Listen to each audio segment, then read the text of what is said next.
Good morning mga idol ko. For today's video mga idol, gagawa tayo ng insaladang pako. Yan, dito sa Bicol mga idol. Masustansyang gulay ito, kinukuha sa bundok mga idol. Ito, pako. Kaya siyempre, ang una nating kailangan pako para makagawa tayo ng insaladang pako. Yan. Siyempre, ang gagawin natin mga lods, ito. Mabilisan lang to. Mabilis lang paggawa nito mga lodi. Yan. Ubusan lang natin ng mainit. Yan, para maluto siya. Yan. Parang ano lang, kilaw lang mga idol. Yan. Yan o mga lods. Ito lang, mabilisan lang to. Simple lang ang paggawa nito mga lodi ko. Yan. Yan o. Binuhusan ko na ng mainit. Yan mga lods. Para maluto siya. Yan. Yan o. Yan mga lodi. Yan. Yan. Yan o. Ito lang. Mabilisan lang yung mga lodi ko. Yan. Mainit lang. Okay. Konting ano pa. Konting yan o. Ito lang. Mabilisan lang yung mga lodi ko. Yan. Mainit lang. Okay. Konting ano pa. Kunting kaya mga lodi. Tapos, tatanggalin natin yung sabaw. Yan mga lods. Ito. Tanggalin natin yung sabaw. Yan ang mga idol oh. Kailangan siyang sabaw. Tapos, syempre, itong ilalagay nating rekado niya. Kamatis. Yan.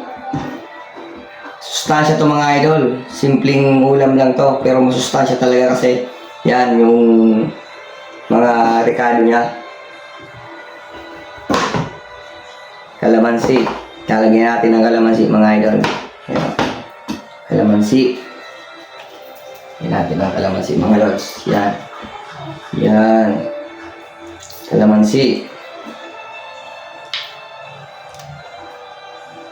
Natin ang kalamansi. Siyempre, sibuyas mga idol. Yan. Kailangan natin lagyan ng sibuyas. Simpleng ulam lang to mga idol oh. Pero masustansya. Yan. Palagi namin itong ginagawa dito sa Bicol. Pero pwede rin gataan yung ano, talagang ginagataan yung pako. Pero ito, yung tinatawag na ensalada, yung parang kilaw lang mga idol. Ay ko. Yan. Sibuyas.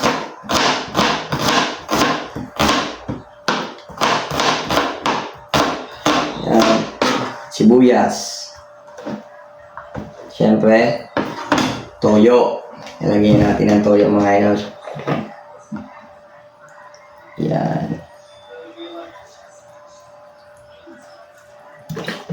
Yan mga lods. Gawa na. Yan.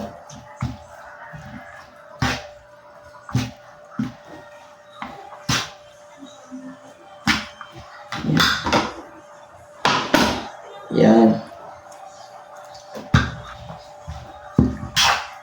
Dulo.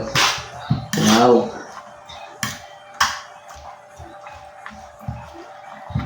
Lagyan natin ng konting bitchin mga idol. Yan. Lagyan natin ng konting bitchin. Mainit pa naman mga idol. Kaya dapat ilalagay nyo yung bitchin. Mainit pa. Kasi para maluto yung bitchin. Diba? Yan. Yan. Konting mainit din. Para may sabaw. Mainit. Konting mainit. Yan.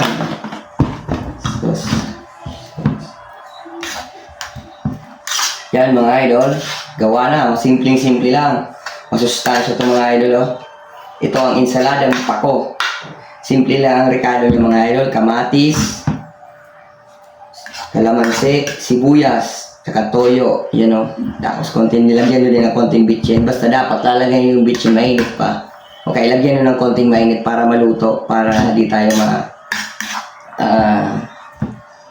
di tayo malason mga idol. Kasi yung bitchin pag hilaw pa nakakalason niya.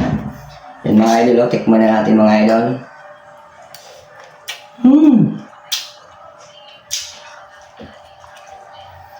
Yan mga idol. Yan.